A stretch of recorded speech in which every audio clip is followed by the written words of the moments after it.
తిమోతికి రాసిన రెండవ పత్రిక 2వ అధ్యాయము 3వ వాక్య భాగము.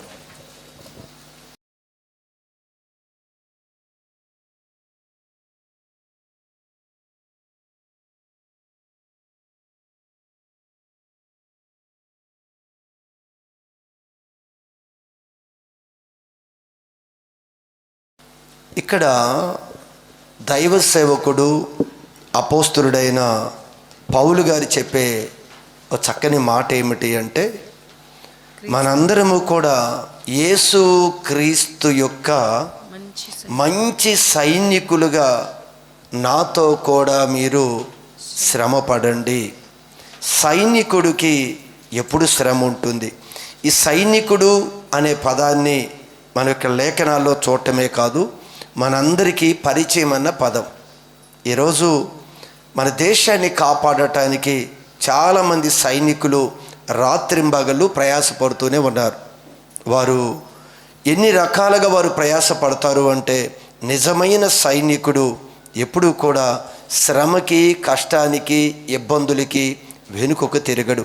చలైనా, వర్షమైనా, ఇబ్బందులైనా, వస్తున్న యుద్ధ వాతావరణం భయంకరంగా ఉన్నా కూడా వన్స్ ఒక సైన్యంలోకి చేరిన తర్వాత మరి ఆ వ్యక్తి దానిలో శత్రువుని హతమార్చటానికి, దేశాన్ని కాపాడటానికి మంచి తీర్మానంతో ఆ సైన్యంలో వారు ముందు కొనసాగుతూ ఉంటారు. ఈ సైనికుడికి ఒకటే గోల్. సైనికుడి గోల్ ఏంటి అంటే, ప్రజలను కాపాడాలి, దేశాన్ని కాపాడాలి. ఆ దేశంలో తనవారే కాదు, ఉన్న ప్రతి మనిషిని కాపాడాలి అనే ఒక ఆలోచనతో సైన్యంలో చేరుతూ ఉంటారు. కాకపోతే ఇక్కడ అనే మాట ఏమిటి అంటే, మంచి సైనికుడు అని వాడుతున్నారు.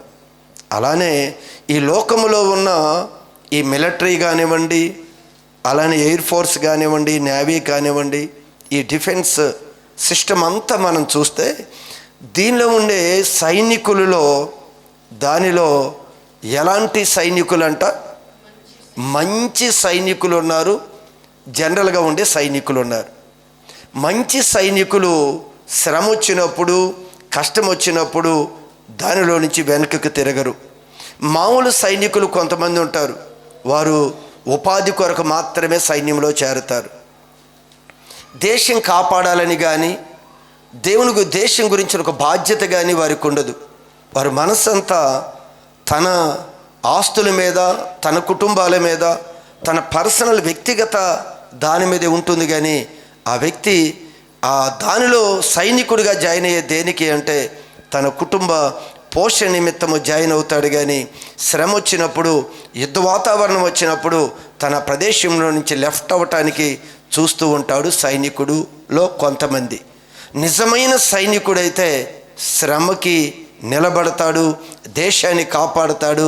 దేశంలో ఉన్న మనుషులందరి ప్రాణాల కొరకు తన ప్రాణాన్ని పణంగా పెట్టి యుద్ధ భూమిలోనికి వెళతాడు ఒక సైనికుడు. ఇక్కడ బైబిల్ ఏం చెప్తుంది అంటే, మీరు యేసు క్రీస్తు యొక్క మంచి సైనికులుగా ఉండాలి. యేసు క్రీస్తు యొక్క సైనికులలో కూడా మామూలు సైనికులు ఉన్నారు, మంచి సైనికులు కూడా ఉన్నారు. ఈ విషయం జాగ్రత్తగా మీరు గమనించాలి. ఈ ఉదయకాలం ప్రభు ఏం మాట్లాడుతున్నాడో మనకు అర్థం కావాలి. దేవుని వాక్యం సత్యం. దేవుని చెప్పే ప్రతి మాట కూడా అది మనుషుల మాటలుగా మనం ఎంచకూడదు. అది పరిశుద్ధాత్మ దేవుడు సంఘానికి ఇచ్చే ఒక ఉపదేశం. ఈరోజు మనం రక్షింపబడ్డాం. ప్రతి ఒక్కరూ తన సొంత పనుల గురించి ఆలోచించుకుంటున్నారు, కానీ యేసు క్రీస్తు యొక్క కార్యములను చూడరు. వీరు ఒకసారి మీరు ఆలోచన చేయండి. ఈరోజు మన అందరినీ కూడా లోకంలో నుంచి దేవుడు విమోచించాడు కదా. విమోచించిన తర్వాత ఈ మనిషి ఒక సైనికుడులాగా లోకం గురించి, ప్రజల గురించి, సమాజం గురించి ఆలోచించే ఒక మంచి క్రైస్తవుడు సైనికుడిగా ఉండాలి అనేది దేవుని ఉద్దేశం. మనం ఏం చేస్తామో తెలుసా? మన కొరకు మాత్రమే ఆలోచించుకుంటాం. యేసు క్రీస్తు కార్యములను గురించి అంట చూడరు అని రాశారు. మరి ఏం చూస్తారంట వారు? సొంత కార్యములనే చూసుకుంటారంట. ఇంకా రెండో విషయం, పక్కింటాడు పని లేదు, తోటి సహోదరుడి గురించి మనకు లేదు. వాడి శ్రమ వచ్చినా, ఇబ్బందులు వచ్చినా, కష్టాలు వచ్చినా, ఏ పరిస్థితి వచ్చినా ఆ వ్యక్తులతో మనకు సంబంధం లేదు. మనం బాగున్నామా లేదా, మన కుటుంబం బాగుందా లేదా. కానీ ఇక్కడ వాక్యం చెప్తుంది, ఈ అపోస్తలుడైన పౌలు గారు దైవ సేవకుడు మాట్లాడే మాట ఏమిటి అంటే, క్రీస్తు యేసు యొక్క మంచి సైనికుని వలె నాతో కూడా శ్రమపడు. నేను మంచి సైనికుల్లాగా నేను శ్రమ కష్టమైనా సరే దేశ భద్రత కొరకు, దేశంలో ఉన్న మనుషులు ఎవ్వరూ నశించిపోకుండా అందరూ రక్షింపబడి నిత్యరాజ్యానికి చేరాలి అని నేను ఒక మంచి సైనికులుగా పోరాడుతున్నాను.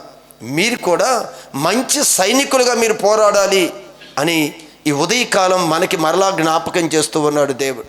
ఈరోజు మీరు ఆలోచించేయండి, ప్రతి మనిషిలో కూడా స్వార్థం వ్యక్తిగతమైనదే. నాది, నా వారు, నేను, నా పిల్లలు, వీరి కొరకే మన ఆలోచన. అది లోకంలో ఉన్నప్పుడు. ఈరోజు క్రీస్తు పిలుపులో వచ్చిన మనము సైనికుల వలె ఉండారు. సైనికుడు చూడండి, యుద్ధంలోకి వెళ్ళిన తర్వాత వారు మనవారా, లేకపోతే మన ప్రాంతం వారా, మన కులం వారా, మన స్నేహితుల, మన చుట్టాలా అని ఆలోచించడు. దేశంలో ఉన్న ప్రతి మనిషి యొక్క బాధ్యత తీసుకొని సైనికుడు పోరాడతాడు. ఈరోజు క్రైస్తవుడిగా ఇంత ఆత్మీయతలో మనం ఎదిగాం కదా, మరి క్రీస్తు సైనికులుగా మనం ముందుకు కొనసాగుతున్నామా? సైనికుడు ఉండవలసిన లక్షణాలు మనలో ఏమైనా ఉన్నాయా? మనం కూడా అంత స్వార్థపూరితమైన ఈ భక్తి విధానం కొనసాగితే దేవుడి వాక్యం చెబుతుంది, అందరూ సొంత పనుల గురించి ఆలోచిస్తున్నారు కానీ యేసు క్రీస్తు కార్యముల గురించి చూడరు అని చెప్తున్నాడు. మరి మంచి సైనికుడిగా మనం ఉండాలి కదా. ఈ సైనికుడు ఈరోజు లోకములో మంచి సైనికులుగా ఉండాలి అనుకున్నప్పుడు దేవుడు శారీరమైన బలాన్ని, జ్ఞానాన్ని చూసి ఆయన తన సైన్యంలో మనం చేర్చుకోలేదు. మన మంచి ఆరోగ్యం ఉంది, మంచి బలం ఉంది, మంచి జ్ఞానం ఉంది, మంచి తెలివితేటలు ఉన్నాయి, మంచి వాక్శక్తి ఉంది, మంచి అందం ఉంది అని ఈ సైన్యంలో మనల్ని చేర్చుకున్నాడా? ఇది క్రైస్తవ సైన్యం, ఇది క్రైస్తవ సైన్యం. అందుకే అంటాడు, సైన్యములకు అధిపతియగు యెహోవా. ఆయన సైన్యం మనం, ఆయన సైన్యాన్ని మనం, ఆయన నాయకుడిగా ఉన్నాడు. మనం ఆయన వెనక సైన్యము, యుద్ధానికి, దేశాన్ని కాపాడటానికి, దేశంలో నశించిపోతున్న ఆత్మలన్నిటినీ ప్రొటెక్ట్ చేయాలి. ఈరోజు అపవాది ఈ లాస్ట్ ఎండ్ డేస్లో ఎవరం రింగుదామా అని బహుబలంగా ఆయన మీ మధ్యలోనికి దిగి వస్తున్నాడు అని వాక్యం చెబుతుంది. కనుక మనం ఏం చేయాలో తెలుసా? పోరాడాలి వాడి మీద. ప్రార్థన ద్వారా నిత్యం అనేకమైన కుటుంబాల్లో అపవాది గలిబిలి చేస్తూ వారి కుటుంబాలు పాడు చేస్తున్నప్పుడు నువ్వు వెళ్ళి నిలబడి వారి కొరకు ఒక సైనికుడిలాగా నువ్వు పోరాడి వారిని సంరక్షించవలసిన బాధ్యత మనదే, బాధ్యత మనదే. ఇక్కడ అదే అంటున్నాడు ఆయన, ఈ లోకంలో ఆయన సైన్యాధిపతి, సైన్యములకు అధిపతి యెహోవా. మనందరం కూడా ఆయన సైన్యమై ఉన్నాం. ఈరోజు మీరు గమనించండి, మనకి దేవుడు ఎన్నో బాధ్యతలు అప్పగించాడు. మనందరూ లోకంలో నుంచి మనల్ని తీసుకొని వచ్చాడు. వచ్చిన మనము ఖచ్చితంగా ఒక సైనికుడు, మంచి సైనికుడు ఎలా ఉండాలో, ఇబ్బందులు వచ్చినా మనం నిలబడి ముందుకి కొనసాగాలి. ఈ సైనికుడికి మంచి సామర్థ్యత ఎక్కడి నుంచి వస్తుంది అంటే, నేను చెప్పిన మాట జాగ్రత్తగా మీరు గమనించాలి. దేవుడు తన సైన్యంలో చేర్చుకునటానికి మనలో ఏం చూసి చేర్చుకున్నాడు ఆయన ఒకసారి ఆలోచించేయండి. ఇక్కడ మనం చదివిన భాగంలో 2వ వచనంలో ఒక చక్కని మాట ఉంటుంది, సామర్థ్యము గల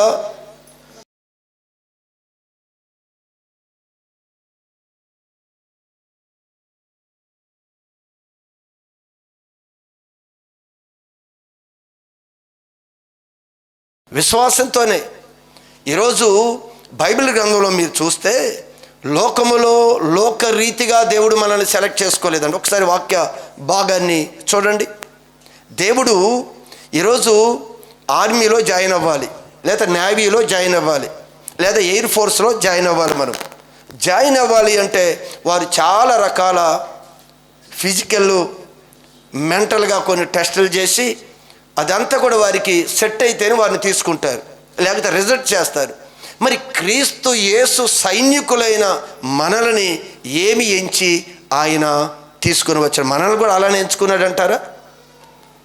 మనం కూడా ఈ అమ్మ బాగా తెలివిగలది, అమ్మ నువ్వు కూడా నా సైన్యంలోకి రా, నువ్వు మంచి ఉద్యోగం చేస్తున్నావు, నువ్వు కూడా నా సైన్యంలోకి చేరు, నువ్వు మంచి వైద్యం చేస్తావు, నా సేవలోకి చేరు అని అలా చేర్చుకున్నాడు మనల్ని?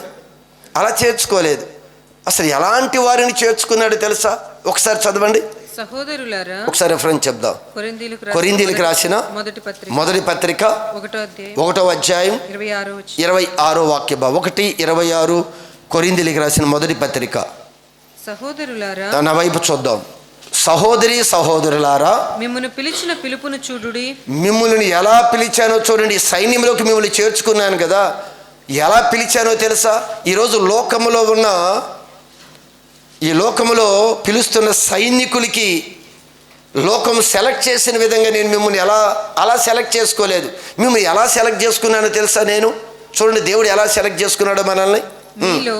మీలో లోకరీతిని, లోకము రీతిగా, లోకములో సెలెక్ట్ చేసుకునే రీతిగా జ్ఞానులని, ఘనులు, గొప్ప వంశము వారు అనేకులు పిలవబడలేదు. లోకంలో అలాంటి వారు కావాలి. లోకస్తులకి మంచి బలం ఉందా, మంచి అది ఉందా, మంచి స్టేటస్ ఉందా, అలా చూసుకొని ఎంచుకుంటారంట లోకంలో. నేను అలా పిలవలేదు మిమ్మల్ని. కానీ ఏ శరీరియు దేవుని ఎదుట అతిశయించకుండా ఉండటానికి, జ్ఞానులని, బలవంతులని, తెలివి గలవారిని సిగ్గుపరచటానికి, లోకములో ఉండే వెర్రి వారిని దేవుడు ఏర్పరచుకున్నాడు. వెర్రివారం మనం బలవంతులమని మనం పిలవలేదు. మన జ్ఞానవంతులని పిలవలేదు. ఆయన దగ్గరకు వచ్చిన తర్వాత, ఆయన సైన్యంలోకి చేర్చబడిన తర్వాత ఆయన అంటున్నాడు, విశ్వాసము ద్వారా మీరు బలవంతులు కండి అన్నాడు. మనకి బలం ఎలా వస్తుంది? జ్ఞానం లేదు, తెలివి లేదు, బలం లేదు, ఆరోగ్యం లేదు. బలహీనులము, భయపడుతున్న వారము, అపవాదుతో పీడింపబడుతున్న వారము, రకరకాల వ్యాధులతో ఉన్నవారు. అలాంటి వారిని మనల్ని పిలిచి మీరు విశ్వాసములో మీరు బలవంతులుగా ఉండండి. సామర్థ్యత ఎలా వస్తుందో తెలుసా? దేవుడు చెప్పేది తింటే వచ్చే సామర్థ్యత గురించి ఇక్కడ మాట్లాడట్లేదు, మన బాడీలో వచ్చే సామర్థ్యత గురించి మాట్లాడట్లేదు. విశ్వాసము ద్వారా వచ్చే సామర్థ్యత. క్రైస్తవుడు ఈరోజు బలహీనంగా కనపడవచ్చు. వారి బలం ఏంటో తెలుసా? వారి శక్తి ఏంటో తెలుసా? విశ్వాసం, నమ్మకం. అందుకే మనం చదివాం కదా, ఇక్కడ ఏం చదివాం? 2వ వచనంలో సామర్థ్యము గల నమ్మకమైన మనుషులు వాళ్ళకి అప్పగించమన్నాడు. ఏ సామర్థ్యత, ఎలా సామర్థ్యత వచ్చింది? దేవుడు ఏమని వెర్రివారిని ఎంచుకున్నాడు అన్నాడు కదా. ఈ సామర్థ్యత ఎక్కడి నుంచి వచ్చిందంటే విశ్వాసము ద్వారా. దేవుడి సన్నిధికి వచ్చి దేవుడి వాక్యాన్ని వింటూ ఉండగా దేవుడు గొప్ప సామర్థ్యత ఇచ్చాడు. వారికి కొన్ని పనులు అప్పగిస్తాడు. అందుకే అంటాడు, మంచి సైనికుడివి. ఈరోజు ఒకసారి లోకంలో యుద్ధం జరుగుతూ ఉంది, భయంకరమైన యుద్ధం జరుగుతుంది. ఈ యుద్ధం జరుగుతున్నప్పుడు ఇటు ఇశ్రాయేలు ప్రజలు, మరోవైపు ఎవరు? ఏరన్నా బైబిల్లో నుంచి ఒక విషయం చెప్తున్నాడు మీకు. ఇది ఎక్కడికో వెళ్ళిపోయారు, బయట యుద్ధ వాతావరణంలోకి వెళ్ళిపోయారు. బయట ఎప్పుడు మన దానిలోకి తీసుకొని వస్తే సబ్జెక్టే వేరైపోతుంది. మన బయటికి వెళ్ళక్కర్లేదు, ఈ లోపల ఉన్నవి అర్థం చేసుకొని మాట్లాడటానికి టైం చాలట్లేదు. ఇక్కడ ఎవరంటే ఇశ్రాయేలీలు ఫిలిస్తీన్లకి యుద్ధం జరుగుతుంది. యుద్ధం జరుగుతున్నప్పుడు యువతల దేవుని పిల్లలు వారందరూ కూడా సైన్యము ఫిలిస్తీన్ మీదకి యుద్ధానికి వెళ్ళారు, లేదా ఫిలిస్తీన్లు వీరి మీదకి యుద్ధానికి వచ్చారు. యుద్ధ వాతావరణం నెలకొంది. ఈ యుద్ధ వాతావరణంలో ఇక్కడ ఇశ్రాయేలీల యొక్క సైనికులు యుద్ధ భూమిలో భయపడిపోతూ ఉన్నారు, దడుస్తూ ఉన్నారు, అడుగు ముందుకు వేయలేకపోతున్నారు. రాజుకు భయం వేస్తుంది, సైన్యానికి భయం వేస్తుంది, సైన్యాధిపతికి భయం వేస్తుంది. ఒక్క అడుగు కూడా ముందుకు వేయలేక నిరుత్సాహ పరిస్థితిలో ఉంది సైన్యం. అయితే ఆ సమయంలో ఒక వ్యక్తి ఆ ప్రదేశంలోనికి వచ్చాడు. ఆ వ్యక్తి పేరు దావీదు. ఈ దావీదు ఆ ప్రదేశంలోకి వచ్చాడు. దావీదు బలవంతుడా అంటే దావీదు బలవంతుడు కాదు. బలవంతుడైన గొల్యాతు ఉన్నాడు అక్కడ, బలహీనుడైన దావీదు ఉన్నాడు శారీరపరంగా చూసుకున్నప్పుడు.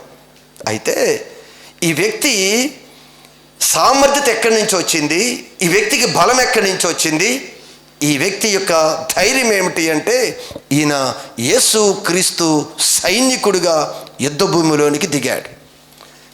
మంచి సైనికుడిగా సైన్యంలో ఉంది, సైనికులు ఉన్నారు, క్రీస్తు సైనికులు ఉన్నారు, వారందరూ కూడా సున్నతి పొందిన సైన్యం ఉంది. కానీ నిజమైన సైనికుడు, ఇదిగో బైబిల్ చెప్తుంది కదా, ఎలాంటి సైనికుడు అంట, మంచి సైనికుడిగా దావీదు ఆ ప్రదేశంలో నిలబడ్డాడు. మిగిలిన వారందరూ కూడా సైనికులు కాదా? సైనికులే. మిగిలిన వారందరూ ఆ దేవుని ఆరాధించేవారు కదా, అందరూ ఆయా దేవుని ఆరాధించేవారే. ఈ సైనికులందరూ కూడా మామూలు సైనికుల్లాగా యుద్ధ భూమిలో వణికిపోతూ ఉన్నారు. ఇదిగో ఒక సైనికుడు వచ్చాడు, నిలబడ్డాడు, నేను క్రీస్తు యేసు సైనికుడిని అని మంచి సాక్ష్యం ఇస్తూ యుద్ధ భూమిలో అడుగుపెట్టాడు. ఏమని మాట్లాడాడు ఒకసారి మీరు చూడండి.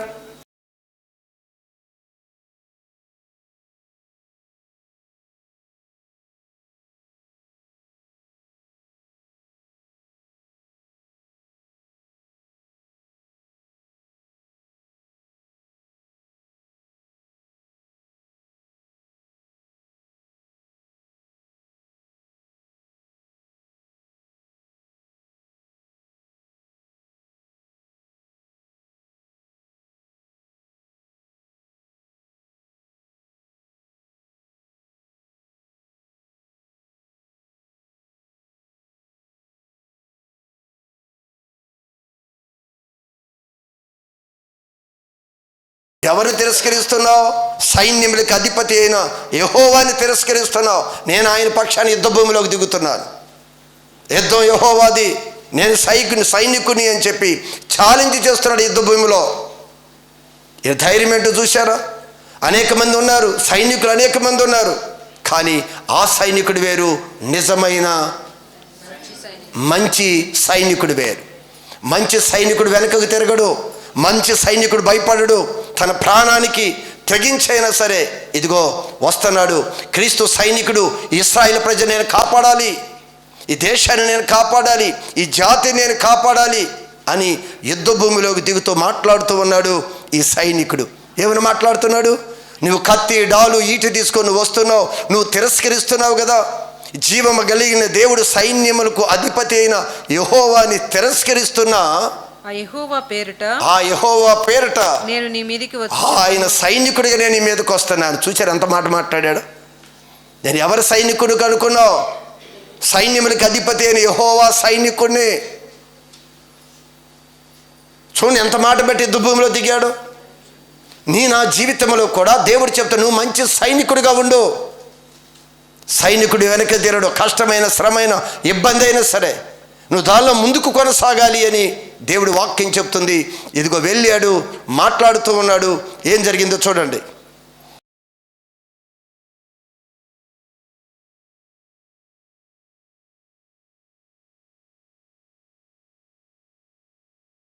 అర్థం కావాలి.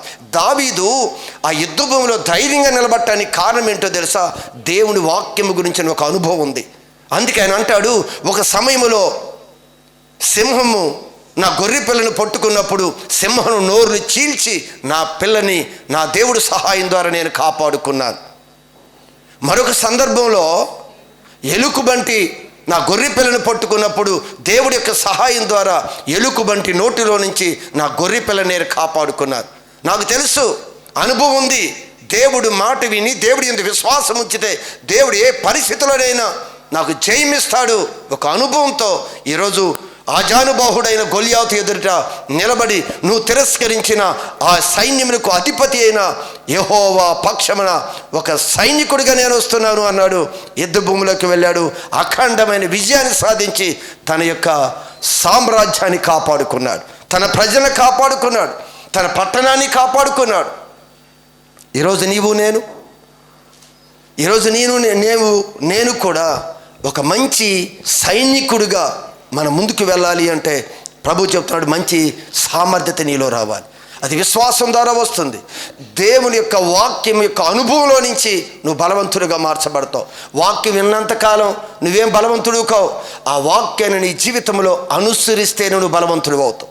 వాక్యం యొక్క అనుభవం రావాలి. ఈ మాట వింటే ఏం జరుగుతుందో చూడు, దేవుడు చెప్పింది వింటే ఏం జరుగుతుందో చూడు. చెప్పినది చెప్పినట్లుగా ఒకసారి నువ్వు ఆచరించి చూస్తే నీ జీవితంలో ఒక అద్భుతం జరుగుతుంది. అప్పుడు తెలుస్తుంది వాక్యం యొక్క అనుభవంలో నుంచి నువ్వు మాట్లాడతావు. దావీదు యొక్క అనుభవం ఈరోజు ముందు నిలబెట్టింది. దావీదు జీవితంలో దేవుడి మాట వింటే, దేవుడి మాటకు లోబడితే, దేవుడి సహాయం అడిగితే దేవుడు ఏం చేస్తాడో తెలుసు. అందుకే వెళ్ళాడు. సింహాల నోటి నుండి, ఎలుకబంటి నోటి నుంచి తన యొక్క గొర్రె పిల్లని కాపాడిన దేవుడు ఈరోజు వాడి నోటిలో నుండి, వాడి చేతిలో నుండి ఈ ప్రజలను ఆయన కాపాడడా? ఈరోజు మనకెందుకు ధైర్యం రావట్లేదు? ఈరోజు విచ్ఛిన్నమైన పోతున్న మన కుటుంబాలని ఎందుకు మనం కాపాడుకోలేకపోతున్నాం? సాతాను యొక్క ఉచ్చులో నుంచి మన వారిని ఎందుకు మనం కాపాడుకోలేకపోతున్నాం? దేశంలో అనేక మంది నశించిపోతున్నారు కదా, వారందరిని పక్షాన అంటున్నాడు, నీవు మంచి సైనికుడిగా వెళ్ళు. నీ వారు ఎవరు రక్షణ పొందుకోలేదు, నీ వారు ఎవరు సాతాను బంధకాల్లో ఉన్నారు, ఎవరు నిత్య రాజ్యానికి రాకుండా అపవాది బంధించాడో వారన్నిటిని విడిపించుకొని రా. మంచి సైనికుడిగా నువ్వు పోరాడాలి అన్నారు. కానీ ఏది మంచి సైనికుడిగా? మామూలు సైనికులుగా, లోకంలో మామూలు సైనికులు, మంచి సైనికులు ఎలా ఉన్నారో క్రీస్తు యేసు సైనికుల్లో కూడా మంచి సైనికులు ఉన్నారు, మామూలు సైనికులు కూడా ఉన్నారు. దావీదు ఏం సైనికుడు అమ్మా? మంచి సైనికుడు. మరొక సైనికుడు చెప్తాడు, మరొక మంచి సైనికుడా? అసలు ఈ సైనికుడు ఎలా ఉన్నాడో మరొక వ్యక్తి గురించి మీకు తెలియచేస్తాను. ఎవరు అంటే, ఇక్కడ చాలా సందర్భంలో గెహాజీ గురించి మనం కొన్ని మాటలు మాట్లాడుకుంటూ ఉంటాం. ఇతను కూడా సైనికుడే. ఇతను ఎలీషాతో కలిసి దేవుని యొక్క పనిని బలంగా కొనసాగిస్తున్నవారు. ఎలీషా ఒక మంచి సైనికుడు. ఎలీషాతో పాటు గెహాజీ కూడా మంచి సైనికుడిగా దేవుని యొక్క పరిచర్యలో ముందుకు కొనసాగుతూ ఉన్నారు. తన వారిని అందరిని విడిచిపెట్టి ఒక మంచి సైనికుడిగా దేవుడు అప్పగించిన ఉపదేశాన్ని ప్రకటించుకుంటూ ఇద్దరు ముందుకు కొనసాగుతూ ఉన్నారు. కొనసాగుతున్న సందర్భంలో జరిగిన సన్నివేశం ఏమిటి అంటే, ఒక దినాన ఒక సైన్యాధిపతి నయమాను కుష్ఠరోగంతో బాధపడుతూ కొన్ని సలహాల ద్వారా దేవుని యొక్క శక్తి, దైవ సేవకుడి యొక్క సహాయం కోరి ఒక దినాల ఎలీషా దగ్గరికి వచ్చాడు. ఈ సైన్యాధిపతి వచ్చి ఎలీషా దగ్గర సహాయం అడిగినప్పుడు ఎలీషా తనకిచ్చిన కొన్ని మాటలు తను తీసుకున్నప్పుడు అతనికి తన దేహం మీద కుష్ఠ అంతా బాగుపడింది. కుష్టి బాగుపడినప్పుడు ఈ సైన్యాధిపతికి ఆశ్చర్యం వేసింది. ఇది ఇంత గొప్పవాడా? నా దగ్గర అధికారం ఉంది, నా దగ్గర ధనం ఉంది, ఆయన ఎవరు కూడా ఈ కుష్టిని బాగు చేయలేరు. అలాంటిది ఇదిగో ఈ దైవ సేవకుడు దేవుడు సహాయం ద్వారా నాకు స్వస్థత ఇచ్చాడు అని చెప్పి ఆ దైవ సేవకుడి దగ్గర తిరిగి వచ్చి ఆ దైవ సేవకుడితో మాట్లాడుతూ ఉన్నాడు. ఏమని మాట్లాడుతున్నాడో తెలుసా? ఇప్పుడు నీవు నీ దాసుడనైన నా యొద్ద బహుమానము తీసుకోమని అడుగుతున్నాడు. అందుకు దైవ సేవకుడు ఏమంటాడు? ఎవని సన్నిధిని నేను నిలబడి ఎవని సన్నిధిలో నేను నిలబడి ఉన్నానో, నేను సైన్యములకు అధిపతి అయిన దేవుని యొక్క సైనికుడిగా నేనున్నాను. ఎవరు అనుకుంటున్నావు? ఎవరు పక్షాన ఉన్నాను అనుకుంటున్నావు? ఎవరు సైనికుడిని అనుకుంటున్నావు? నీవు ఏం డబ్బులు ఇచ్చేస్తావా అంటున్నాడు. బహుమానం తీసుకోమని చెప్తే మాట్లాడుతున్నాడు సైనికుడు, ఇదిగో నేను ఎవరి సన్నిధిని నిలబడి ఉన్నానో, ఇశ్రాయేలీయుల దేవుడైన ఆ యెహోవా జీవము తోడు నేను ఏమీ తీసుకొనను. నయమాను అతన్ని ఎంతో బతిమలాడుతున్నా కూడా నాకొద్దు, నాకు అక్కర్లేదు, నాకొద్దు, నేను తీసుకోను. అంటే నేను ఒక సైనికుడిగా నేను ముందుకు వెళుతున్నాను, నన్ను డైల్యూట్ చేయొద్దు, నేను సైనికుడిగా ముందుకు వెళుతున్నాను, నీ బహుమానం నువ్విచ్చే ఇది నాకేం అక్కర్లేదు అని చెప్పి వాడిని తిరస్కరించాడు. అది సైన్యాధిపతి బతిమలాడినా నేను ఎవరి సైనికుడినో తెలుసా? సైన్యములకు అధిపతి అయిన యెహోవా సైనికుడిని అన్నాడు. పంపించి వేశాడు, వెళ్ళిపోయాడు, రథం వేసుకున్నాడు. సైన్యాధిపతి రథం మీద వెళ్ళిపోతూ ఉన్నప్పుడు మరొక సైనికుడు ఉన్నాడు పక్కనే. మంచి సైనికుడైన ఎలీషా ప్రక్కన మరొక సైనికుడు ఉన్నాడు. ఇతడు మంచి సైనికుడుగానే అన్ని దినాలు నడిచాడు. ఏమైంది అంటే ఈ సైనికుడు చూశాడు, రథం వెనుక పరిగెత్తడం ప్రారంభించాడు. మంచి సమర్పణతో వచ్చి మంచి సైనికుడిగా, నేను క్రీస్తు సైనికుడిని, ఖచ్చితంగా ప్రభు కొరకు, నా ఆత్మల కొరకు నేను బ్రతకాలి, జీవించాలని సమర్పణతో వచ్చిన ఈ సైనికుడు ఏమయ్యాడు తెలుసా? మరలా రథం వెనుక పరిగెత్తడం ప్రారంభించాడు. రథం వెనుక పరిగెత్తి అబద్ధాలు చెప్పుకుంటూ అక్కడున్న బంగారం, అక్కడున్న వస్త్రాలు, వాళ్ళు ఇచ్చే సహాయం కొరకు వెళ్ళి చేతులు చాపి వారి దగ్గర నుంచి అబద్ధాలతో కొన్ని బహుమానాలు తీసుకున్నాడు. అందుకే బైబిల్ గ్రంథం ఏం చెప్తుందో తెలుసా? చూడండి, మూలవాక్యంలో మనం చదువుకున్నప్పుడు అక్కడ ఒక చక్కని 4వ వచనంలో ఒక చక్కని మాట మాట్లాడతాడు. 4వ వచనంలో,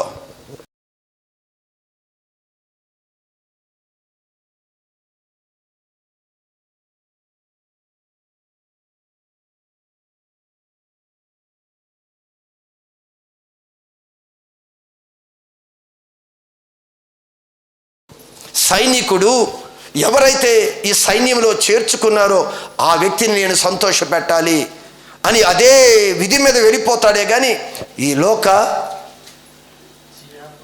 ఏ వ్యాపారం, జీవన వ్యాపారములో చిక్కుకోడు. ఇదిగో ఈ సైనికుడు ఏమయ్యాడో తెలుసా? చేర్చుకున్న దేవుణ్ణి సంతోషపెట్టవలసిన వ్యక్తి తన మనస్సును మార్చుకొని లోక సంబంధమైన ఆ జీవనం కొరకు మరలా బ్రతుకుని సమర్పణని దిగజారిపోయి రథం వెనక పరిగెత్తుతూ ఉన్నాడు. డబ్బు కొరకు పోకలాడుతూ ఉన్నాడు, అబద్ధాలు ఆడుతూ ఉన్నాడు, మోసం చేసి సైన్యాధిపతిని మోసం చేసి డబ్బు తీసుకొని వచ్చాడు. ఒకప్పుడు వద్దు అనుకొని వచ్చాడు, ఒకప్పుడు దేవుడి కొరకు మంచి సైనికుడిగా ఉండాలని వచ్చాడు. ఈరోజు మనం కూడా ఒకప్పుడు రక్షణ పొందుకున్నప్పుడు దేవునికి మంచి సైనికుడిగా ఉండాలని మనం కూడా వచ్చాం. ఈరోజు డైల్యూట్ అయిపోతూ ఉన్నాం, అన్నిటిలో దిగజారి వెళ్ళిపోతున్నాం. అన్నిటిలో కూడా దేవుని మీద ఉన్న రోషం ఈరోజు క్రైస్తవుల్లో లేదు.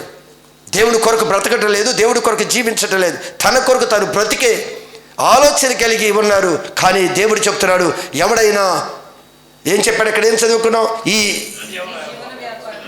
ఎవరు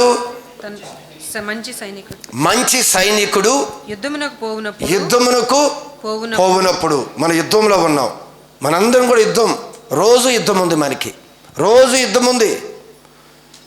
శత్రువుని చివరి వరకు మనం యుద్ధం చేస్తూనే ఉండాలి. వాడు ఈ శరీరాలతో కనపడే శత్రువు కాదు. వాడు మన ముందుకు వచ్చి నిత్యము మన కుటుంబాన్ని పాడు చేసేవాడు, మన రక్షణ వస్త్రాన్ని దొంగిలించుకొని వెళ్ళేవాడు, మనకిచ్చిన దేవుడు విలువైన ఈ రక్షణని దొంగిలించుకొని వెళ్ళేవాడు, లోక ఆశలు పెట్టి ఆలోచనలు పెట్టి పూర్తిగా మనల్ని బయటికి ఈడ్చుకొని వెళ్ళేవాడు. జాగ్రత్త అని చెప్తున్నాడు.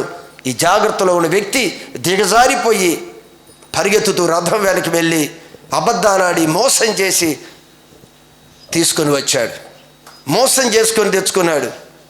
రాగానే అడిగాడు, గెహాజీ ఎక్కడి నుంచి వస్తున్నావు? అప్పుడైనా మాట్లాడలేదు, అప్పుడైనా తన తప్పును ఒప్పుకోవటం లేదు. ఎక్కడి నుంచి వచ్చావు? ఇక్కడే ఉన్నానయ్యా, ఇక్కడే వాకిట్లోనే కూర్చున్నా, నేను ఎక్కడికి వెళ్ళలేదు, ఇక్కడే ఉన్నాను. ఏమంటాడు? నేను ఎచ్చటికీ పోలేదు అంటున్నాడు. నీవు అంతటి ఎలీషా వానితో, ఆ మనుష్యుడు తన రథము దిగి నిన్ను ఎదుర్కొనుటకు తిరిగి వచ్చి, అది నువ్వు రథం వెనక పరిగెత్తుతున్నావు, ఆయన రథం ఆపి రథాన్ని దిగి నేను ఎదుర్కొని నీ ఎద్దుకు వస్తున్నప్పుడు నా మనస్సు నీతో కూడా రాలేదా? దేవుడు చూస్తున్నాడు. ఆయన దండులో చేర్చుకుంది ఆయన. ఈరోజు మనకి రక్షణ ఇచ్చింది ఆయన, మనం చేర్చుకుని సామర్థ్యత ఇచ్చింది ఆయన. నువ్వు యుద్ధ భూమిలో దిగావు, నీ వారి కొరకు యుద్ధం చేయాలి, నీ కుటుంబాల కొరకు యుద్ధం చేయాలి, నువ్వు మంచి సైనికుడు. నీ కుటుంబాన్ని కాపాడుకోవాలి, నీ పిల్లల్ని కాపాడుకోవాలి, నీ బంధువులను కాపాడుకోవాలి, నీ ఇరుగు పొరుగు వారిని కాపాడుకోవాలి, చివరికి నీ దేశాన్ని కాపాడుకోవాలి.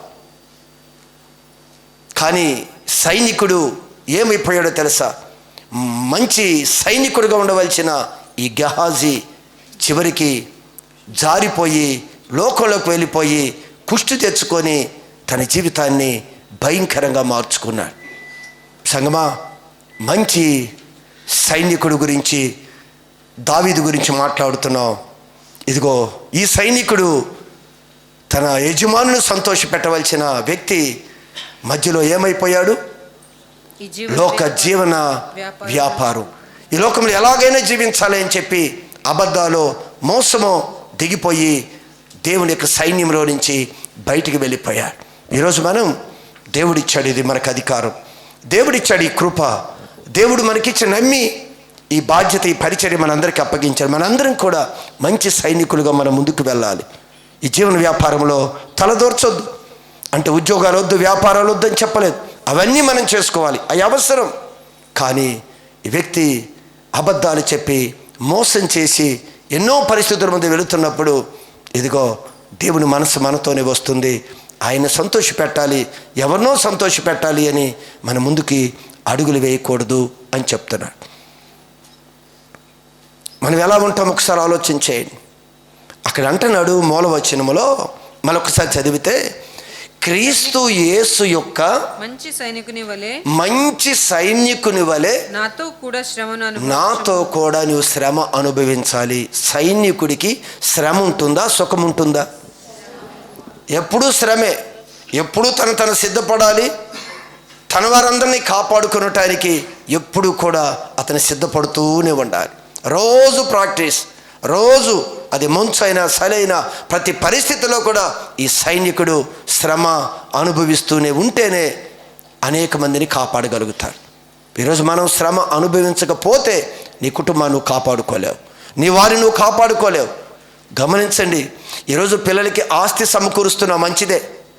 పిల్లలకి చాలా మంచిదని సమకూరుస్తున్నావు, మంచిదే. అన్నిటికన్నా విలువైనది ఏమి సమకూర్చాలో ఈరోజు క్రైస్తవుడు మర్చిపోతున్నాడు. నువ్వు సమకూర్చినవి నీ పిల్లల్ని కాపాడలేవు. నువ్వు సమకూర్చేవి నీ పిల్లలని నిత్యరాజ్యానికి తీసుకుని వెళ్ళవు. అవన్నీ కూడా మట్టి పోలైపోతాయి. ఈరోజు మంచి సైనికుడిగా నువ్వు నిలబడితే నీ పిల్లలను నువ్వు కాపాడుకో. నీ పిల్లలకి మంచి స్థితి, ఈ భూమి మీద ఉన్న బలవంతులుగా ఉండాలి. ఈ భూమిని విడిచిపెట్టిన తర్వాత నీ పిల్లలు పరలోక రాజ్యంలో ఉన్నతమైన స్థితి ఉండాలి.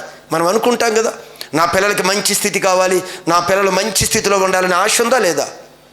ఈ భూమి మీదే కాదు, ఈ శరీరాన్ని విడిచిన తర్వాత కూడా నిత్య రాజ్యంలో కూడా మన పిల్లలు గొప్ప స్థితికి వెళ్ళాలి. అందుకే తల్లి యేసు ప్రభుని అడిగింది కదా, అయ్యా నాకు 2 కుమారులు ఉన్నారు కదా, ఆ కుమారుడు నీ యొద్దనే ఉన్నారు కదా, కానీ ఒక్క కోరిక అయ్యా, నా కుమారుడు ఒకడు కుడివైపు ఒకడు ఎడం వైపు ఎప్పుడంట నీ రాజ్యములో ఉండాలి. రాజ్యములో కూడా మంచి స్థానాలు ఉన్నాయండి, అన్ని స్థానాలు ఉన్నాయి. నువ్వు చేసే శ్రమ, నువ్వు చేసే ఒక సైనికుడిగా నువ్వు అప్పగించిన బాధ్యతను నెరవేరిస్తే మంచి స్థితి మన పరలోకంలో ఉంది. ఈరోజు గమనించండి, మనకిచ్చిన పిల్లలకి ఆస్తి సంపాదించుకుని అన్నీ ఇచ్చావు, మంచిదే. కానీ వారి ఆత్మీయతలో కూడా వారి బలవంతులుగా చేయాలి, విశ్వాసంలో వారి బలవంతులుగా చేయాలి. వారు కూడా మంచి సైనికులుగా మనం తయారు చేయాలి. అప్పుడు వారు కాపాడుకుంటారు, వాళ్ళ ప్రజలను కూడా వారు కాపాడుకుంటారు. వారికి దేశంలో దేవునికి ఉన్నతమైన రాజ్యంలో మంచి స్థితి వస్తుంది అండి. ఈ భూమి మీద ఉన్నప్పుడు కూడా మన పిల్లలని సిగ్గుపరచడు దేవుడు. అందుకే దేవుడు అన్నాడు, దేశం యొక్క ఉన్నత స్థలాల్లో నీ పిల్లల్ని నిలబెడతాను. ఈ భూమి మీద ఉన్నా కూడా మన పిల్లలు దేశం యొక్క మంచి స్థానంలో ఉండాలి, మనము మంచి పొజిషన్లోనే ఉండాలి. కిందగా ఉంటే దేవుడు ఒప్పుకోడు. మన మంచి స్థితి కావాలి, ఇక్కడున్న మంచి స్థితే, ఈ శరీరాన్ని విడిచిన తర్వాత కూడా మంచి స్థితే కావాలి. అందుకే మనందరూ మంచి సైనికుడిగా మనం నిలబడగలిగితే మన పిల్లలు అన్ని విషయాలు సక్సెస్ అవుతారు. మన పిల్లలందరూ సక్సెస్ అవ్వాలి అంటే మనం ఖచ్చితంగా మంచి సైనికుల మనం నిలబడగలిగితే మన పిల్లలు, మనవారు అందరూ కూడా మంచి భూమి మీద ఉండగా సక్సెస్ఫుల్గా నడిపిస్తాం. ఇది అయిపోయిన తర్వాత రాజ్యంలో ఉన్నతమైన స్థితికి మన పిల్లలు చేరుతారు. ఈ భూమి మీద దేవుని కొరకు నడిచే మనము ఎప్పుడు కూడా దేవుని విడిచిపెట్టద్దు. మంచి సైనికుడిగానే మనం ముందుకు కొనసాగాలి. బైబిల్ గ్రంథంలో ఇంకొక మంచి సైనికుడు ఉన్నాడు. అసలు ఆ సైనికుడి గురించి మనం చాలా సందర్భాల్లో మనం ప్రస్తావించాం. అతను మరుగు చేయబడ్డాడు. కానీ ఎంత మంచి సైనికుడో తెలుసా, ఎంత నమ్మకస్తుడో తెలుసా, ఎంత గొప్పవాడో తెలుసా. ఆ సైనికుడు ఎవరో మీరు గెస్ చేయండి. ఇంకో సైనికుడు ఉన్నాడు. దావీదు గురించి మనం మాట్లాడాం కదా. మరొక మంచి సైనికుడు ఉన్నాడు. అతను ఎవరు అంటే అతను కూడా ఒక సైనికుడు. ఎవరతను? అతను ఒక సైనికుడే. ఆ సైనికుడు పేరు ఎవరు? ఊరియా. ఊరియా మంచి సైనికుడు. అదేంటి, అతను మామూలు వ్యక్తి కదా, అతను పెద్ద గొప్ప ఏంటి, అతను ఎలా మంచి సైనికుడు అవుతాడు అని అనుకుంటున్నావేమో. అతను మంచి సైనికుడు. ఎలానో మీకు ఒక విషయం మీకు చెప్తాను. ఒక దినాన రాజు దావీదు రాజుగా ఉన్నాడు. ఈ రాజు అయిన దావీదు తన సైన్యాధిపతిని పిలిచి, ఒకసారి ఊరియాని నా యుద్ధకి పంపించు అని రాజు వర్తమానం పంపించాడు. అయితే సైన్యాధిపతి సైనికుడైన ఈ ఊరియాని దావీదు దగ్గరికి పంపించాడు. పంపించినప్పుడు ఈ దావీదు ఈ ఊరియాతో మాట్లాడుతున్న సంభాషణ ఏంటో ఒకసారి ఆలోచించేద్దాం. రాజు సైనికుడితో మాట్లాడుతున్న సంభాషణ. ఎవరితను? మంచి సైనికుడు. ఈ సైనికుడు యుద్ధ భూమిలో నుంచి పిలిచాడు రాజు దావీదు. పిలిచి ఈ రాజు ఈ సైనికుడితో ఏం మాట్లాడుతున్నాడో చూడండి, చదువుదాం. ఊరియా దావీదు యొద్దకు రాగా, దావీదు యొద్దకి రాగా దావీదు యోవాబు యోగక్షేమమును అడుగుతున్నాడు. యుద్ధం బాగా జరుగుతుందా? యుద్ధంలో మన వాళ్ళు బలంగా ఉన్నారా? యుద్ధంలో ఒకవేళ మనల్ని నీరసించారా? మనకి మంచి ఆహార పదార్థాలు అందుతున్నాయా? మరి సైన్యాధిపతి బాగున్నాడా? మరి మన సైనికులందరూ కూడా బలంగానే యుద్ధం చేస్తున్నారా? అడుగుతాం కదా, అడగరా? అంత సమాచారం తెలుసుకుంటూ ఉన్నాడు దావీదు. తెలుసుకుంటూ ఒక మాట మాట్లాడాడు. జనుల యోగక్షేమమును యుద్ధ సమాచారమును అడిగెను.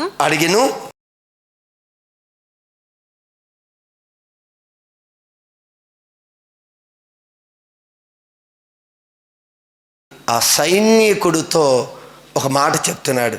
అయ్యా, నీవు ఇంటికి పోయి, ఇప్పుడు వరకు శ్రమ పడ్డావు కదా, ఇంటికి పోయి శ్రమ తీర్చుకో. ఇప్పుడు శ్రమ పడ్డావు కదా, కొంచెం రెస్ట్ తీసుకో. మంచి మాట కాదా? కొంచెం రెస్ట్ దిగి, ఇప్పుడు వరకు యుద్ధం చేసావు కదా, ఇంతవరకు ఎన్నో నెలల నుంచి యుద్ధ భూమిలో నుంచి నువ్వు అక్కడే ఉండిపోయావు. కొంచెం వచ్చి నువ్వు ఇంటికి వెళ్ళి రెస్ట్ తీసుకో అని చెప్పాడు ఆ సైనికుడితో. ఊరియా రాజనగరులో నుండి బయలు వెళ్ళాను. అది రాజు చెప్పాడు, ఇంటికి వెళ్ళిపోయి రెస్ట్ తీసుకోమన్నాడు. అలానే ఈ సైనికుడు రాజకోటని విడిచి ఆయన ముందుకి కొనసాగి నడుస్తూ ఉన్నాడు. నడిచి అతని వెనుక రాజు ఫలాహారమును అతని యొద్దకు పంపించి మంచి ఆహారము, మంచి ఫలాలు, ఫ్రూట్స్, మంచి ఫుడ్ ఆ సైనికుడి యొద్దకి పంపించారు. అయితే ఊరియా సైనికుడు తన ఇంటికి వెళ్ళక తన ఏలినవాని సేవకులతో కూడా ఏలినవాడైన సేవకులతో కూడా రాజనగర ద్వారం దగ్గరే పనుకున్నాడంట. రాజ్యాన్ని కాపాడుతూ కావలి వారు ఉన్నారు కదా, నువ్వు వెళ్ళి రెస్ట్ తీసుకో, సేద తీర్చుకో, చక్కని ఆహారం తీసుకో, హాయిగా ఇంటి దగ్గర ఉండు అని చెప్తే ఈ వ్యక్తి వెళ్ళిపోయి నగరం యొక్క ద్వారం యొద్ద మిగిలిన వారు ఉన్నారు కదా, వారితో పాటు అక్కడే పనుకున్నారంట. ఈ వార్త రాజుకు తెలిసింది. ఊరియా తన ఇంటికి పోలేదు అన్న వార్త దావీదుకు వినబడినప్పుడు దావీదు ఊరియాను పిలిపించి, దావీదు ఆ సైనికుని పిలిపించి, నీవు ప్రయాణం చేసి వచ్చితివి కదా, నీవు చాలా ఎక్కడో యుద్ధం అంటే ఊరు మధ్యలో జరగదు కదా, ఎక్కడో ఊరి గవిని వెనక ఎక్కడో యుద్ధం జరిగితే ఎండలో పడి రాత్రులు నడుచుకుంటూ ఇంత దూరం ప్రయాణం చేసి వచ్చావు కదా, ఇంటికి వెళ్ళకపోతివేమి? ఎందుకు ఇంటికి వెళ్ళలేదు? నేను వెళ్ళి రెస్ట్ తీసుకోమని చెప్పా కదా, మంచి ఆహార పదార్థాలు పంపిస్తానని చెప్పాను కదా, హాయిగా రెస్ట్ తీసుకోమని చెప్పాను కదా, ఎందుకు నువ్వు ఇంటికి వెళ్ళలేదు అని అడుగుతూ ఉంటే ఊరియా ఏం చెప్పాడో సమాధానం తెలుసా? మందసమును, దేవుని యొక్క మందసము, ఇశ్రాయేలు వారును, రెండవది ఇశ్రాయేలు ప్రజలు, యోధావారు గుడారములలో నివసించుచుండగా, అందరూ కూడా గుడారాల్లో నివసిస్తూ ఉన్నారు. మందసం అక్కడే ఉంది, ప్రజలందరూ చిన్న డేరాలు వేసుకుని అందరూ దీనిలో ఉన్నారు. నా అధిపతియగు యోవాబు, నా సైన్యాధిపతి అయిన యోవాబు, నా ఏలినవాడవగు నీ సేవకులను, నా ఏలినవాడైన నీ సేవకులు సైన్యము బయట దండులో ఉండగా చూసారా? జాగ్రత్త గమనించి నేను ఏం చెప్తున్నాడు అంటే, నువ్వు రెస్ట్ తీసుకో, నీకు మంచి ఆహార పదార్థాలు ఇస్తాను, అన్ని సేద తీర్చుకొని రాజు చెప్తున్నప్పుడు ఈ సైనికుడు అంటాడు, అయ్యా మందస్సము డేరాలో ఉంది కదా, నీ ప్రజలందరూ కూడా ఈ డేరాలో నివాసం చేస్తున్నారు కదా, యుద్ధం సరిహద్దుల్లో ఘోరంగా యుద్ధం జరుగుతుంది, భయంకరమైన ఒక వారు జరుగుతూ ఉంది, దేశం మీదకి శత్రువులు వస్తూ ఉన్నారు, మన వాళ్ళందరూ సైన్యాధిపతి అక్కడే ఉన్నాడు, అందరూ కూడా యుద్ధ భూమిలో ఉన్నారు, ఉండగా భోజన పానములు చేయుటకును, అన్నం తినటానికి తాగటానికి, నా భార్య యొద్ద పరుండుటానికి నేను ఇంటికి వెళ్తానా? నీ తోడు నీ ప్రాణము తోడు నేను అలాగు చేయను. నేను ఆషామాషి కలిగిన సైనికుని కాదు, సైన్యములకు అధిపతి అయిన యెహోవా సైనికుడిని. ఇదే సమయం, యుద్ధం జరుగుతున్నప్పుడు, భయంకరమైన శోధన వస్తున్నప్పుడు నేను ఇంటికి వెళ్ళి ఆహారం తిని భార్యతో పండుకొని నేను రెస్ట్ తీసుకునటానికి ఇదే సమయం. ఈరోజు జీవితంలో మీరు గమనించండి, రోషం కలిగిన సైనికుడు చెప్తూ ఉన్నాడు, ఈరోజు మనం కూడా అపవాది చివరి దినాల్లో సమయం కొంచెమే ఉంది అని బహు క్రోధము గలవాడై తన పిల్లల్ని పాడు చేయటానికి వస్తూ ఉండగా చివరికి ఎలాంటి వారిని కూడా మారుస్తాడంట? ఏర్పరచబడిన వారిని సహితము మార్చగలిగే రోజులు ఇవి. దేవుని సేవలో ప్రతిష్ఠించుకొని మంచి సైనికుడిగా ఉంటున్న వ్యక్తిని కూడా పడగొట్టడానికి అపవాది బలమైన హస్తాలు ఈరోజు ముందుకు వస్తూ ఉన్నాయి. అనేక మంది ఈరోజు నిత్యము మేము పోరాటంలో సంఘం కొరకు ప్రార్థన చేస్తున్నప్పుడు రకరకాల పరిస్థితులు, రకరకాల వ్యక్తులు, రకరకాల స్వభావాలు, వారితో మాట్లాడుతూ వారితో ఆ విషయాలని చెప్తూ వాళ్ళని బలపరుస్తూ వారిని ఆ పరిస్థితి నుంచి బయటికి తీసుకురావటానికి ప్రయత్నం చేస్తున్నప్పుడు అపవాది భయంకరమైన దాడి మా మీద కూడా చేస్తాడు, బలహీనపరుస్తాడు. యుద్ధం మామూలుగా ఉండదు. అందుకే మీతో సహవాసం చేస్తూ మీ పరిస్థితుల మధ్యలో నుంచి సాతాను ఉచ్చులో నుంచి మిమ్మల్ని తీసుకొని వచ్చేటప్పుడు సాతాను మా మీద దాడి చేస్తాడు. సాతాను మా మీద దాడి చేస్తూ మమ్మల్ని బలహీనపరుస్తాడు, మన మనసుల గలిబిలి చేస్తాడు, భయంకరమైన శోధన చేస్తూనే ఉంటాడు. ఒకటా రెండా? ప్రతి మనిషి కొరకు ప్రార్థన చేసేటప్పుడు, ప్రతి మనిషి కొరకు యుద్ధం చేస్తూ ప్రతి వ్యక్తిని కాపాడాలి, వారి కౌన్సిలింగ్ చేస్తూ వారితో మాట్లాడుతూ వాళ్ళని బలపరుస్తూ వారిని మంచి మార్గంలో తీసుకుని వెళ్ళటానికి కుటుంబాలను నిలబెట్టేటప్పుడు వచ్చే శోధన ఇంత అంతా కాదు. అందుకే యుద్ధం మనం చేయాలి, యుద్ధంలో నుంచి వెనక్కి తిరగకూడదు. ఒకవేళ రెస్ట్ తీసుకుంటామని వెనక్కి వెళితే, ఇది ఆపేసి ఇంకొక రెస్ట్లోకి మనం వెళ్ళిపోతే మనం యుద్ధంలో నుంచి వెనక్కి వెళితే అపవాది మనం జయిస్తాడు, మన వారిని దోచుకుంటాడు, మన వారిని పాడు చేస్తాడు, మన వారిని బలహీనపరుస్తాడు. అంటున్నాడు, నేను అలా చేయను. యుద్ధం ముమ్మరంగా ఉంది, అపవాది చివరి దినాల్లో భయంకరంగా శోధిస్తున్నాడు, నా కుటుంబాన్ని పాడు చేస్తాడు, నా పిల్లలను పాడు చేస్తాడు, నా ఆత్మీయ జీవితాన్ని పాడు చేస్తాడు, నా రక్షణ వస్త్రాన్ని దొంగిలిస్తాడు. నేనైతే యుద్ధంలో నుంచి బయటికి రాను. పౌలు గారు అంటున్నారు, నేను ఎలాంటి మంచి సైనికుడు వలె, క్రీస్తు యేసు యొక్క మంచి సైనికుడు వలె శ్రమ పడుతున్నాను. మంచి సైనికుడు వలె శ్రమ పడుతున్నాను.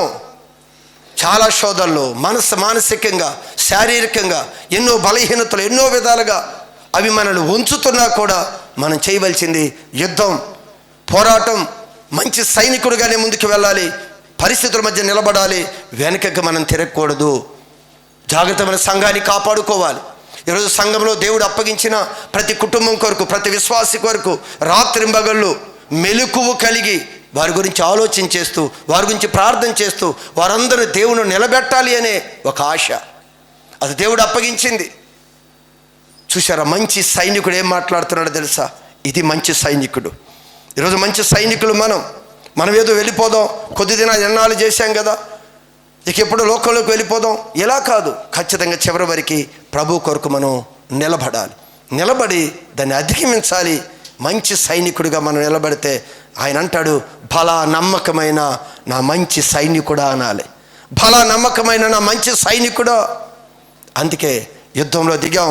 మన చేర్చుకున్నది సైన్యములకు అధిపతి అయిన యెహోవా తన యుద్ధంలో మనల్ని కూడా సైనికుడిగా చేర్చుకున్నాడు. ఆయన మంచివారమని కాదు, జ్ఞానం లేని వెర్రివారమైన మనం చేర్చుకొని ఈరోజు మనకి సామర్థ్యత ఇచ్చాడు. ఎలా సామర్థ్యత తెలుసా? విశ్వాసం ద్వారా మనకు ఒక సామర్థ్యత ఇచ్చాడు. అసలు కొన్ని సందర్భాల్లో నేను అనుకుంటాను, నా జీవితంలో చాలా నార్మల్ వ్యక్తిని, నేను చాలా ఆర్డినరీ వ్యక్తిని. చదువు విషయంలో, జ్ఞానం విషయంలో చాలా నార్మల్. కానీ దేవుని యొక్క సైనికుడిగా చేర్చబడిన తర్వాత ఎక్స్ట్రా ఆర్డినరీగా దేవుడు మార్చుకుంటూ వచ్చాడు. వెర్రివారిగా మనం దీనిలోకి ఎంటర్ అయిపోతే దేవుడు ఆ వెర్రితనాన్ని తీసి అందరూ సిగ్గుపడే విధంగా లేవనెత్తాడు దేవుడు. మనం కూడా మంచి సైనికుడిగా ముందుకు వెళదాం. దేవుడు కోరుకుంటున్నాడు, ఇదిగో మీరందరూ కూడా మంచి సైనికుడిగా, ఇదిగో నాతో పాటు మీరు కూడా శ్రమలో ముందుకు వెళ్ళండి. వెనకకి తిరగొద్దు. గెహాజీ వెనకకి తిరిగాడు, నువ్వు వెనకకి తిరగొద్దు. ఇదిగో దావీదు మంచి సైనికుడు నిలబడ్డాడు, ఆ ప్రజలందరూ కాపాడుకున్నాడు. ఇదిగో ఊరియా మంచి సైనికుడిగా నిలబడి ఈరోజు మనందరికీ చెప్తున్నాడు, ఇదిగో మన ముందున్న పరిస్థితులు భయంకరంగా ఉన్నాయి, వాటిలో మంచి సైనికుడిగా మనం ముందుకు కొనసాగుదాం. అలాంటి కృప, ధన్యత, బలము దేవుడు మనందరికీ అనుగ్రహించును గాక. ఆమేన్.